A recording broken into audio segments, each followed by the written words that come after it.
Alrighty. Greetings, my beloved people, my divine beings out there, my God and goddesses of this universe, in the place, in the diaspora, my beautiful African people. You have entered into the world of the earthly divine mother T, also known as Tiffany. So today, the divine mother wants to kick off where she left off with West African history. So this is West African series part 3. And this is the part 2 of the Yoruba in the diaspora. Greetings to those in the chat. Hello. Please make sure you share the video. Not only you share the video, make sure you subscribe to my channel, which is the Tiffany French channel. Please make sure you subscribe and tell a friend to tell a friend to tell a friend to tell a friend. Okay? Hit the notification bell, my beloveds. Hit the notification bell. Don't forget that. All right, so today we're going to get into the history about the Yoruba culture, right? Continue where I left off about the Yoruba culture in the diaspora, yes. And then also, on top of that, we're going to talk about the Candomble. Candomble is a religious practice in Brazil, okay? It was around a long time ago, during the time that the Africans were brought into the country. They created the religion, which derived from the Yoruba culture as a way to create what is called syncretism. Syncretism is the concept of infusing different philosophy and different culture ideologies together to create one. So Candomble is mixed with both African philosophy and Christianity, Catholicism. Okay? So what I'm going to do, I am going to present the source to my beloved people. So are you guys ready? Here we go. Voila. As you can see, these are the women that represent those in the Candomble culture. Now, the reason why you see a bunch of women here, I will explain in detail in a moment, but I just want to show you, okay? These sisters, they stand around. You know, they got their beads on, got their hair covered. So let's go into the history about the Candomble. All right, let's go into the history about that. So, and also I have other sources I would love to present to you guys. You know how I do here on this channel. I have various sources, variety. All right, so let's go to the wiki one on the Candomble. All right. So as you can see here, let's look at the history, the introduction. According to the source,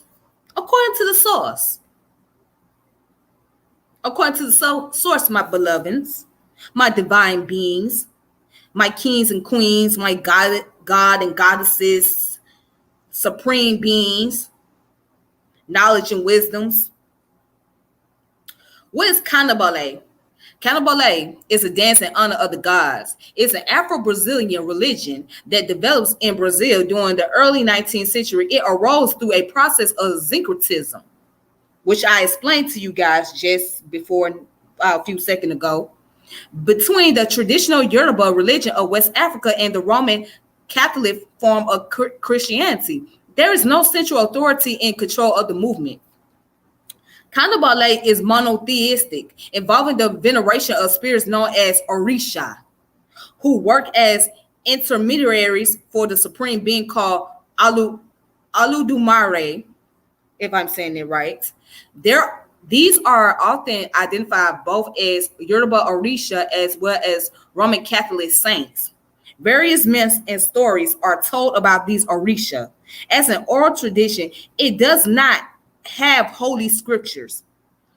Practitioners of Candomble believe in a supreme creator called Oludumare, who is served by lesser deities, which are called Orishas.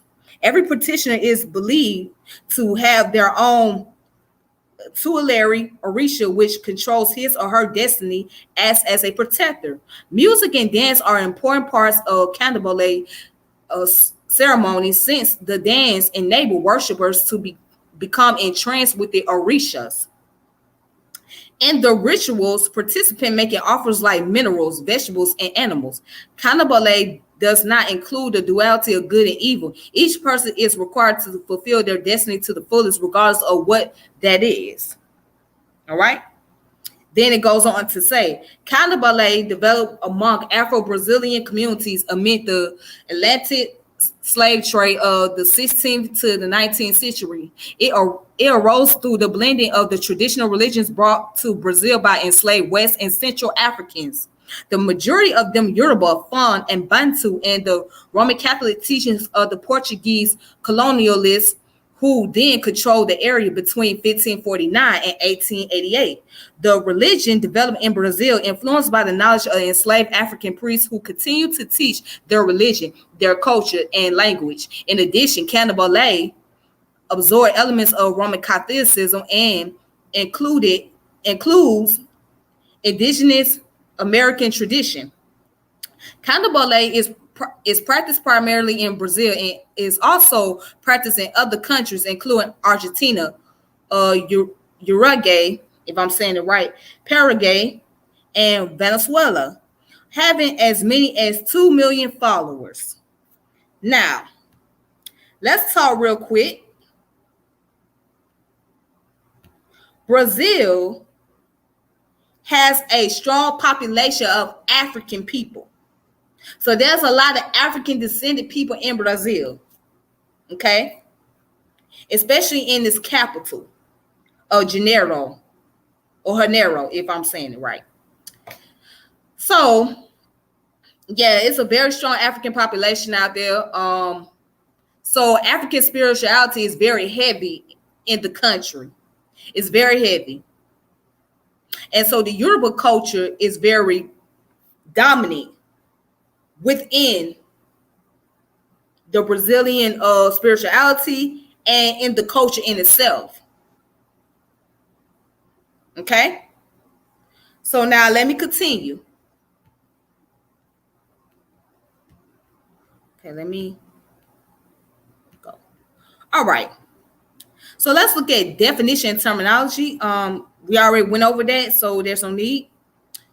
All right, so the anthropologist Paul Christopher Johnson stated that at its most basic level, Candomble can be defined as the practice of exchanging with Orishas. He also defined it as Brazilian redaction of West African religions recreated in the radically new context of a 19th century Catholic slave colony. Johnson categorized Cuban Santeria and Haitian Voodoo as sisters religions of Candomble. There is no central dictatorial authority in the religion. Okay? And the word means dance in honor of the gods. So if you notice, they do a lot of dancing in the Candomble culture because that was the tradition of those in the African continent. Is what in West Africa they did a lot of dancing, they played a lot of drums, so they incorporated that into the ideology, and it became an important part of the culture. Singing and dancing, that was just a way of relieving and being uplifted and elevated. All right, so here it is. It says some priests and priestesses would not initiate anyone into Candomble who was not already a baptized Roman Catholic. There is a regional variation in the beliefs and practice of Candomble. Some practitioners also refer to it as a form of science. All right. Now, Candomble is closely related to another 19th century Brazilian religion, Umbanda, as both as Afro-Brazilian religions involving the worship of Orisha. Umbanda is usually more open and public than Candomblé, with its religious songs being sung in Portuguese. There are some practitioners that engage in both practices. A terreiro that practice both refers to it as Andabale. A newer initiate is known as an Io, and an elder initiate is known as Imbami. Okay? And then goes down to talk about the beliefs, which I can find out more information. But right here it says knowledge about Candomblé is referred to as the fundamentals. So now, as you can see, it goes into the concept about the Orishas. Now, what it says right here, the Candomblé focus on the worship of the Orishas. Practitioner vary and define these Orishas as African spirits, energies, or forces of nature, and they are often conceived as being ancestral figures. The Orisha are believed to meditate between humanity and Olorum, the creative deity. In Candomblé, the relationship between the Orishas and humanity is seen as being one interdependent, with practitioners seeking to build harmonious relationships with these deities. Each Orisha is associated with specific colors, food, animals, and minerals. The Orisha Isu is regarded as a trickster. Remember going back to signify monkey? Yeah, so the signify monkey concept was based off of Isu. He is always fed first in any ritual. Isu guards interests. Okay? The West African deities have been equated with various Roman Catholic saints. From the latter 20th century, some practitioners have attempted to distance the Orisha from the saints as a means of re-empathizing the religion's West African origins. In Candomblé, altars, the Orishas are often represented with images and statues of Roman Catholic saints. For instance, the Orisha Azum has been conflated with Our Lady of the Immaculate Conception. And it goes on to say each day of the week is associated with a different Orisha. The priesthood also states that each year is governed by a specific Orisha who will influence the events taking place within. Candomblé teaches that every individual has a particular Orisha whom they are connected to. It is taught that the individual of this Orisha can be ascertained through divination. This Orisha is described as being the master or mistress of the person's head. It is believed that they have an influence on the person's personality and social interaction. Failing to identify one's Orisha is sometimes interpreted as the cause of various type of mental illness by practitioners. Depending on the Orishas in question, an initiate may choose to avoid or to engage in certain activities such as not eating specific foods or wearing specific colors. Okay? Now, check this out. The Orisha of the Yoruba Kitu nation spelled Orisha in Portuguese. The Voodoos of the Fon and Iwe nation and the Inskis of the Congo. These deities are believed to have been created by a supreme god, Olodumare, called Nzambi by the Congo people and Nana Baluku by the Fon people. The Orisha and similar figures form a link between the spiritual world and the world of humans. All right.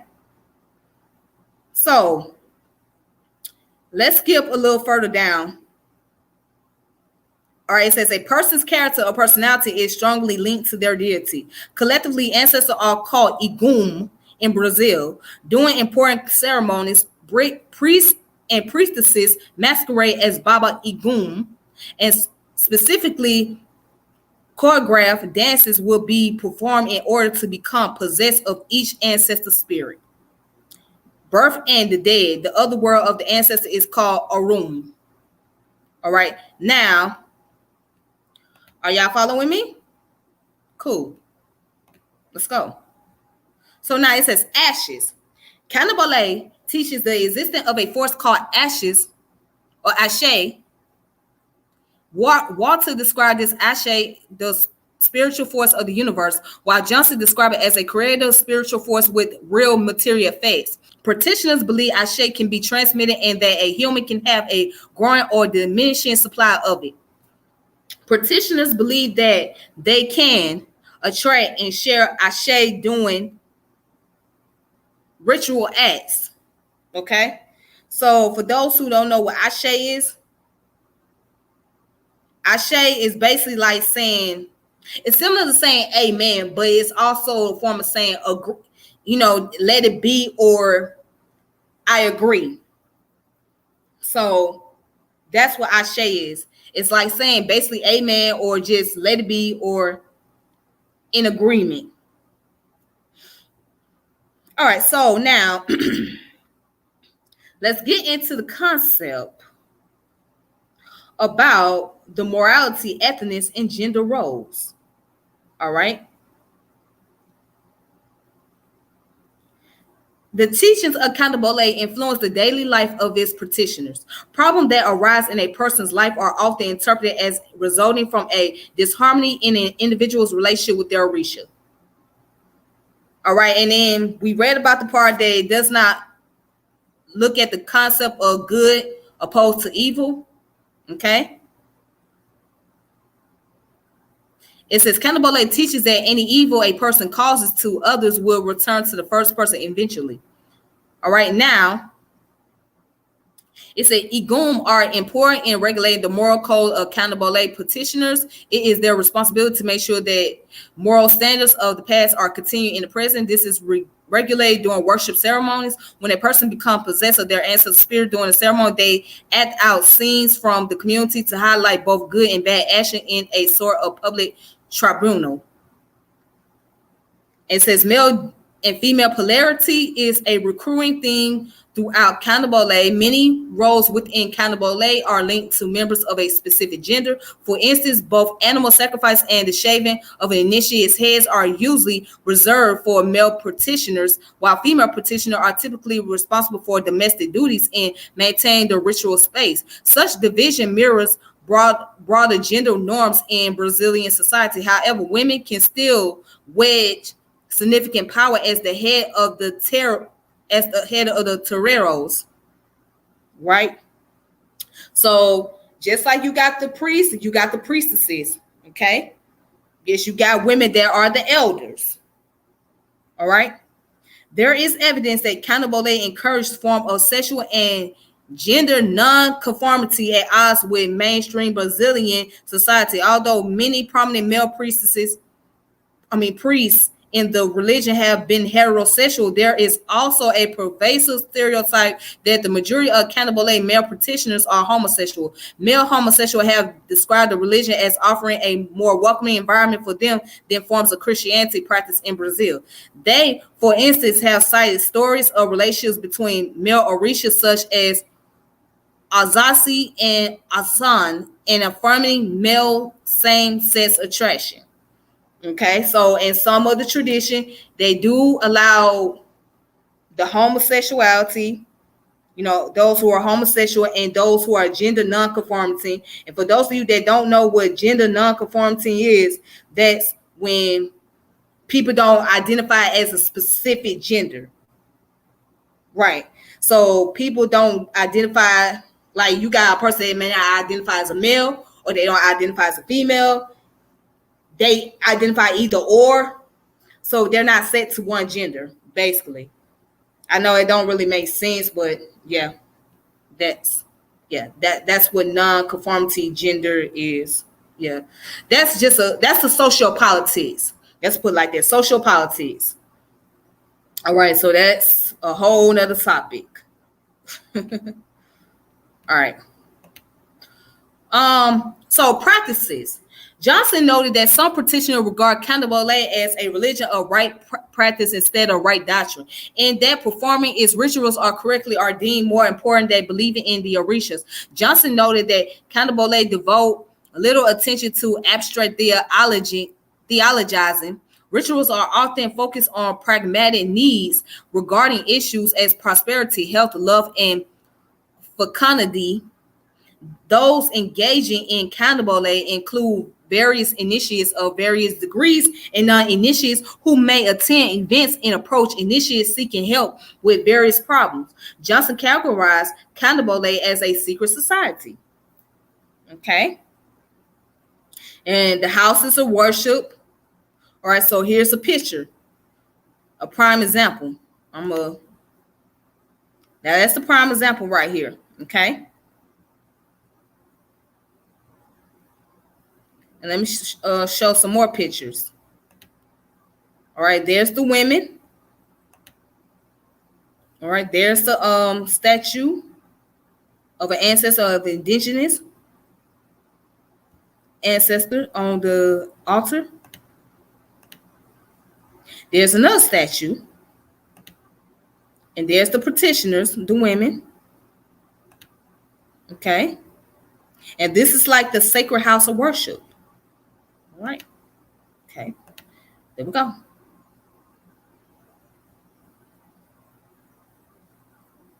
All right. So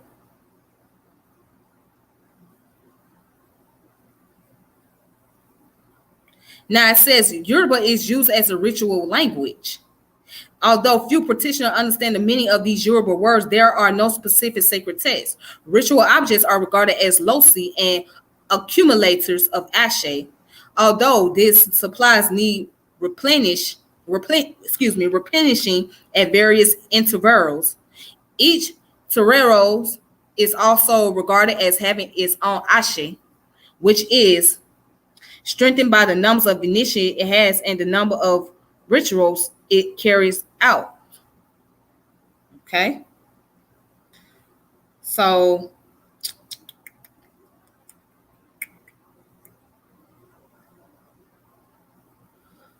okay. So I don't think did I ever go into the origins of that? Okay, well, it already went into the origins about the history. If you want to look up more history, if you want to see if you want to go into further detail about the origin of Candomble, it's right here. Let's see, maybe. Let's read something right here. It says Candomble originated among enslaved Africans who were transplanted to Brazil during the Atlantic slave trade. The first Africans slaves to arise in Brazil did so in the 1530s. Brazil received a larger number of enslaved Africans than any other parts of the Americas. Bahia had the highest concentration of these enslaved Africans in Brazil. The precise number of Africans brought to Brazil is not known, although conservative estimates usually argue that the number was around 4 million. Between 1775 and 1850, the majority of the enslaved people brought to Brazil came from the Gulf of Benin, largely in what is now Benin and Nigeria. Many of those brought from this area were speakers of Yoruba languages. On being brought to Brazil, these slaves were divided into nations primarily on their port of embarkation rather than their original ethno-cultural identities. This process meant that Africans of different cultural backgrounds, regions, and religions were thrown together under a unified term such as Nago. The latter used for those exploited from the Bight of Benin.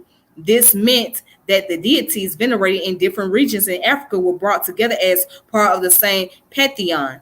Whereas in Africa, people had generally venerated deities associated with their specific regions. These commitments were broken up by the process of enslavement and transportation.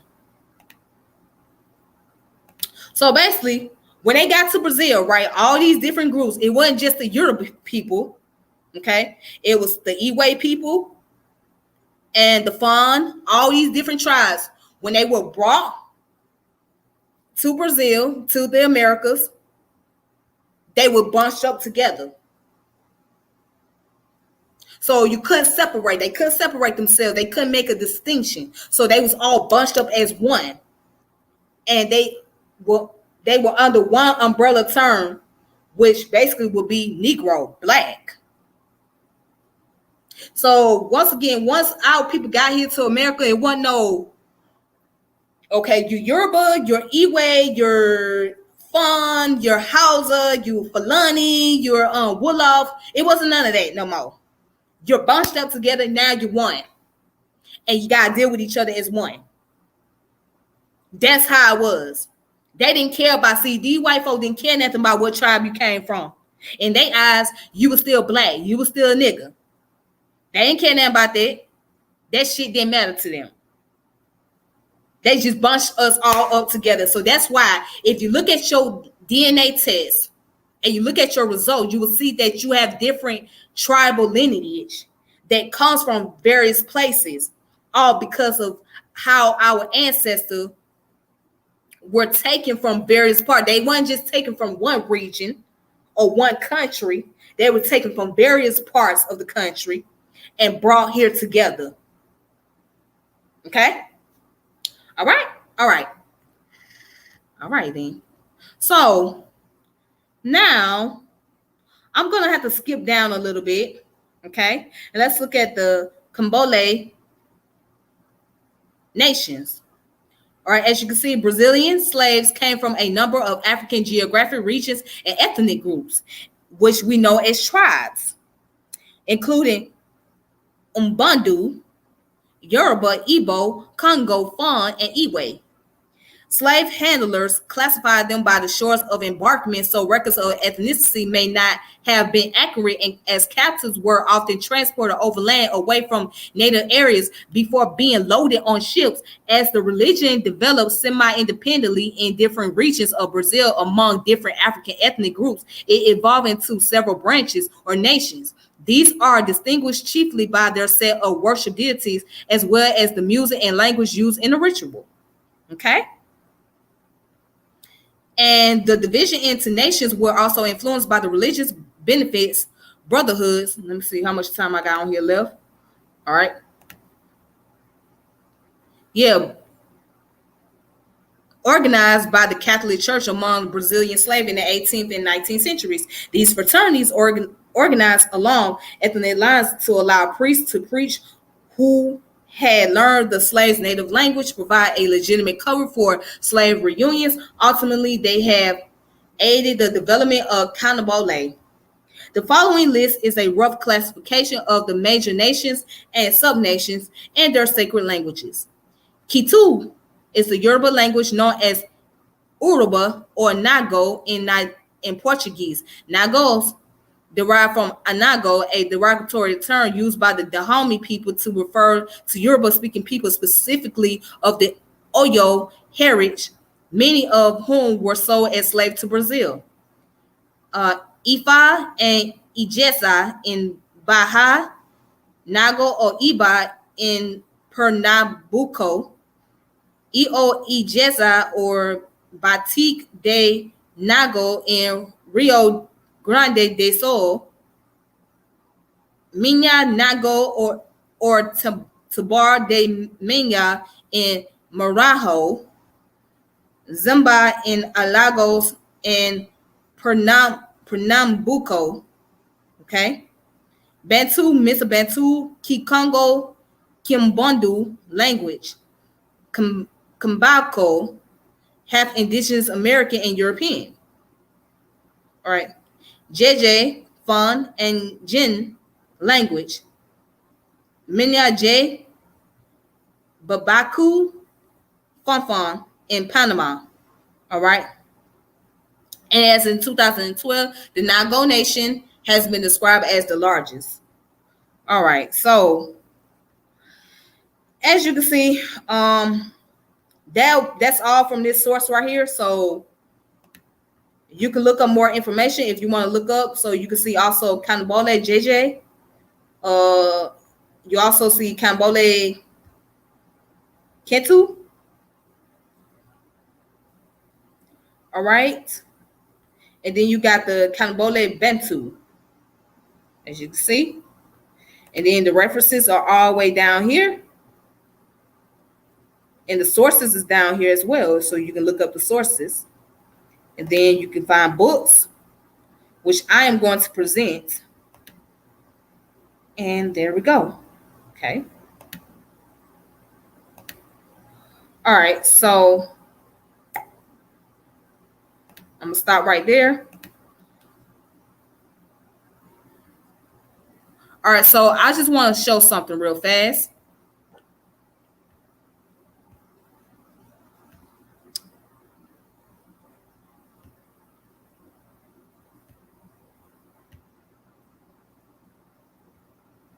Okay, so right here, there's this book called Yoruba Candomble Communities in Salvador, Baja, in 1835 and 1986, Afro-Latino Diaspora. Oh. Okay, so this was written in 2014, not that long ago. Let's look up the table of content. Right, so here's the introduction. The African nation of Salvador, the diaspora of the Yoruba, the institutionalized of the Yoruba female power in Nago Kambale. All right, so let's look at the introduction.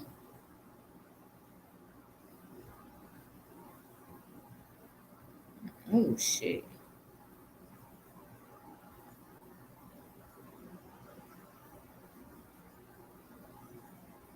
All right, so let's look at the African nation of Salvador.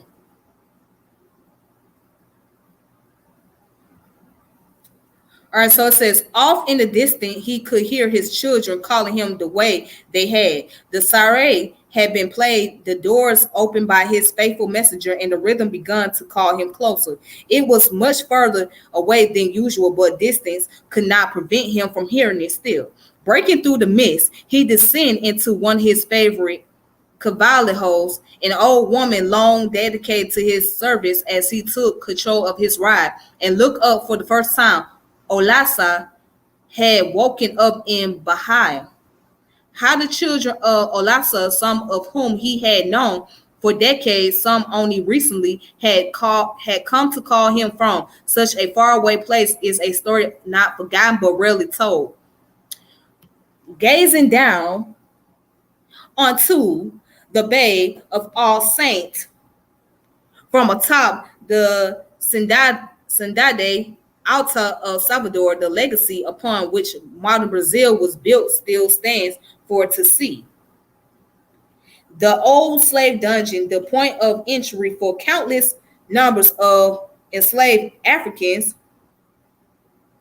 into Brazil, served as a constant reminder of the brute force with which the Europeans and the Africans were thrust together in a far-off land shortly after the first permanent Portuguese settlement were established in the 1520s.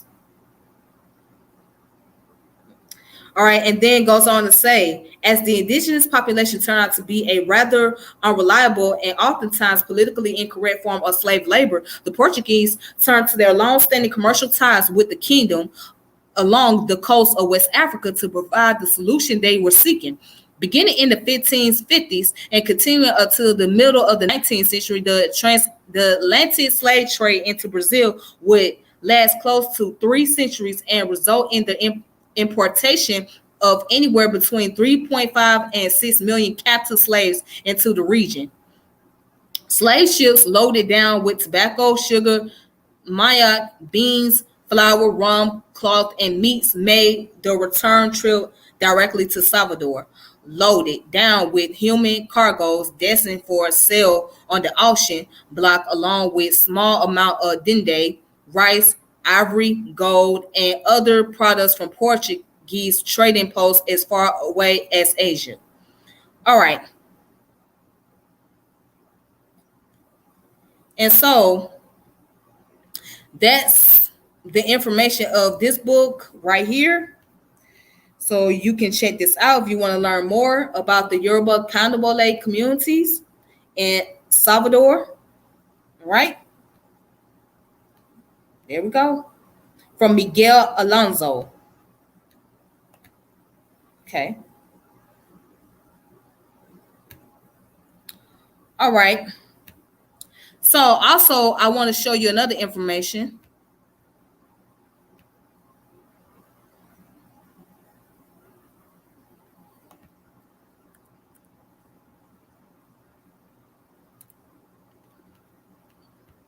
You ready to post it up?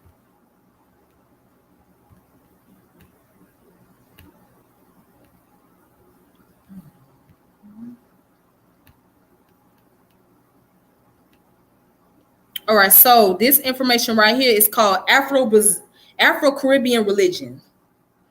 All right. An introduction to their historical culture and sacred tradition, Nathaniel Samuel Morrell. Okay.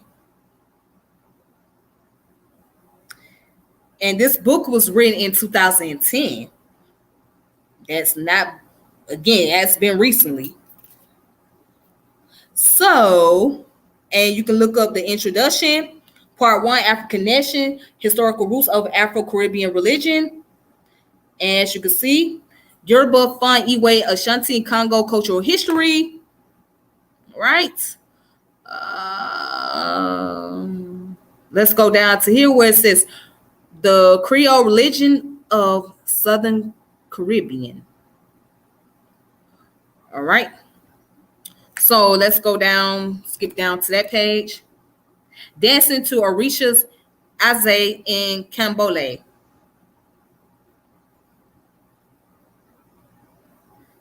So let's look right here. Let's read this part. It is a coincidence that one of the most African or the African traditional religions in the diaspora is found in the land of the samba, the electrifying festive dance and symbol of Brazilian culture. The world's biggest Catholic country and largest African society outside of that continent, Candomble is a complex religion of the diaspora characterized by ritual dance, spiritual healing, divinatory science, spirit possession, sacrificial offerings, spiritual power, and the celebration of living religious memories in Afro-Brazilian communities.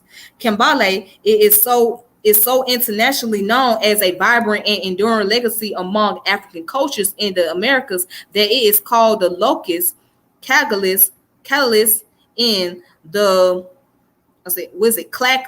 classless in the study of African collective memory and the historic debate over the survival of African cultures in the diaspora.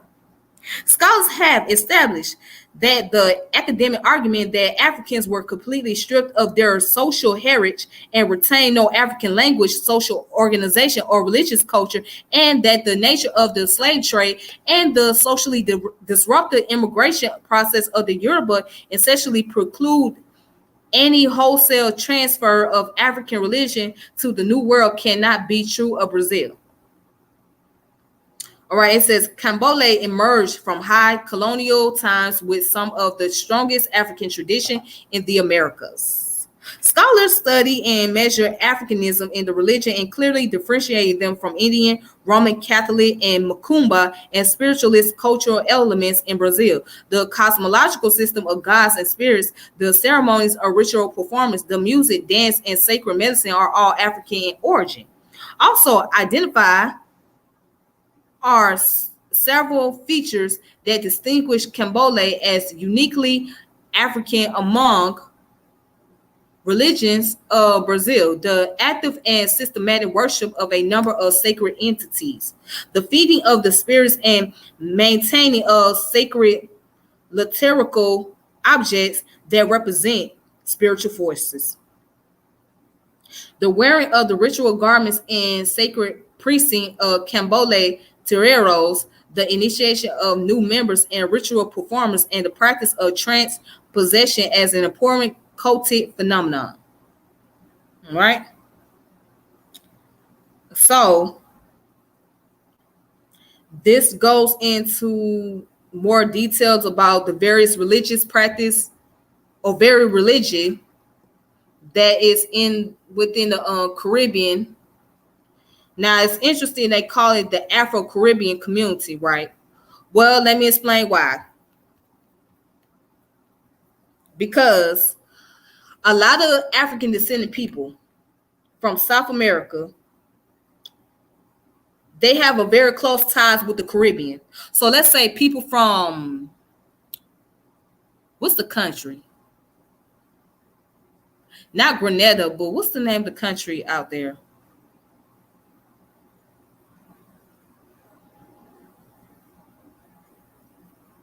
Now, it's the name of I can't think of the country in South America.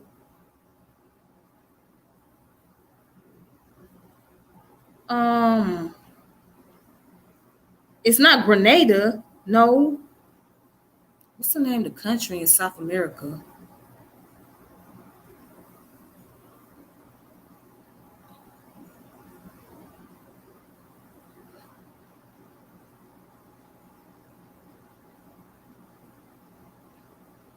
Now, what's the name of that country? Oh my God. That's how you know I'm tired. I can't even think of the name of the country in South America right now. It'll come to me. But anyhow,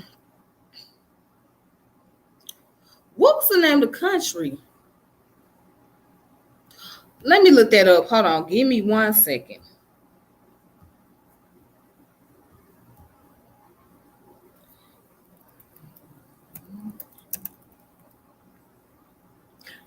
Okay, I remember.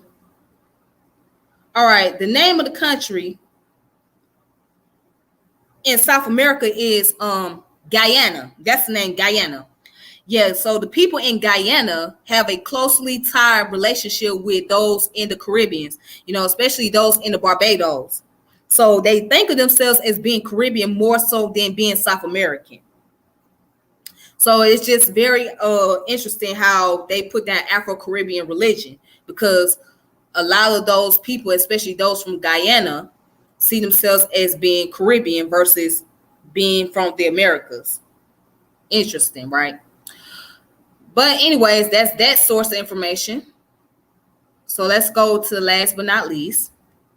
Okay. Ooh, Jesus. This book right here, I thought was very interesting when I looked it up. This book is called The City of Women. Okay. So let me pull this up. All right, so this book right here goes into the women that's in Brazil and the practice of Candomble. I mean,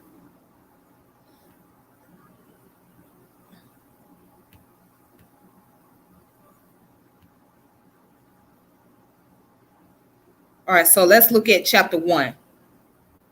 Okay, let me find chapter 1 on here.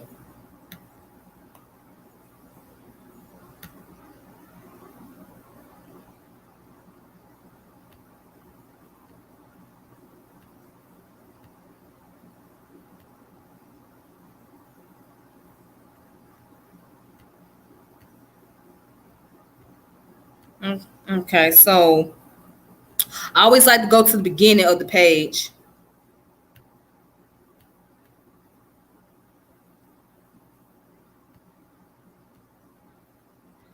Oh, shoot.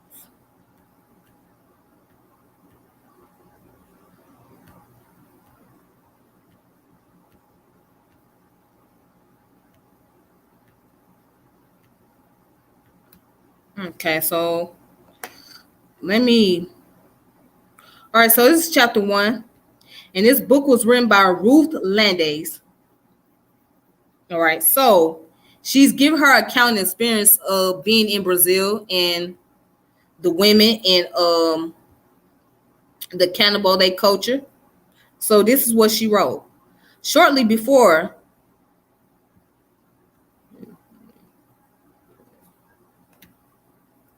okay, it said, shortly before the Second World War II, Columbia University sent me to Brazil to make an anthropological study of Negro life there. We had heard that the large Negro population lived with ease and freedom among the general population.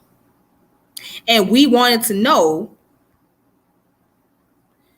the details. We wanted also to know how that interracial situation differed from our own in the United States. It was sociological project which excited the imagination of few people. Not until a year or so later did the crash of war made the Negro people and their problems a part of the day's news. We knew extremely little about Brazil at that time, and the general feeling among my colleagues was that I was being sent to the margins of the tableland of the world, where only luck could keep me from falling off. Tensely, I attended to the precaution that were recommended. I was inoculated with 5 or 6 serum, like those given a few years later to combat troops in the Pacific. I bought many dresses and shoes because of a notion we had that they could not be brought there.